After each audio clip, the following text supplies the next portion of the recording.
Okay, so guys, paliwanag ko lang sa inyo yung isa pang app na ginagamit ko or gagamitin natin sa mga soon event natin kasi kaka-upgrade lang natin guys ng laptop. So guys, ang dati nitong laptop na to is 4 gig lang, tama, dalawang 2 gig, ay hindi, 2 gig lang yata, 2 gig lang siya.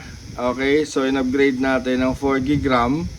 Dati siyang 2 gig RAM, in-upgrade natin ng dalawang 4 gig RAM. So 8 gig RAM siya ngayon guys.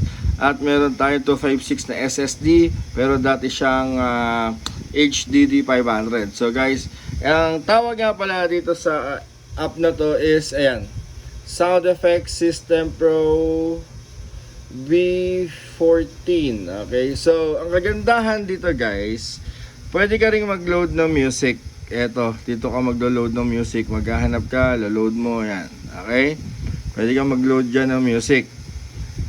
Pero meron na siyang mga drops na nakalagay. For example, ang kailangan mo sound effects, meron tayong sound effects dito. Ayan, may mga sound effects dyan. Okay? Halos kumpleto na to. O, diba? Pipindutin mo na lang. Okay. Ayan. Okay. Pag kailangan mo naman ng isa pang sound effects, ito pa yung iba. Ayan. O, diba? Yeah, baby. O, diba? Okay. Pag gusto mo naman ng may shortcut, ito. Loadable sound effects with mixer. So, ito yan. Ilo-load mo lang dyan. Hahanap ka ng sound effect mo dito. Okay, ganun lang kadali. Pipindutin mo lang yung load. Tapos, i-open mo, okay na yun. Mapupunta na rito yun. Okay, yan yung mga nandito naman. Yan naman yan.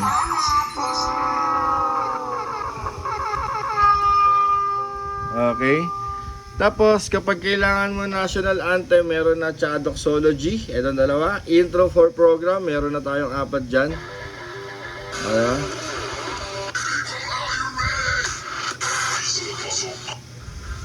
Okay. Tapos kapag naman kailangan mo ng beat background, meron na rin tayo rito. Ayan. Meron pa tayong Pandebu, Cha-Cha, Q&A, Birthday, TNT, Waka, Beat Bounce, Dance. O, diba? Meron na dyan. Okay. Tapos meron din tayo pang awarding. Diba? Ito pa. O, diba? Pang awarding, meron din tayong pang announcing. Pag mag-a-announce ng winner, ayan, may winner 1, winner 2, tapos, diba? Okay.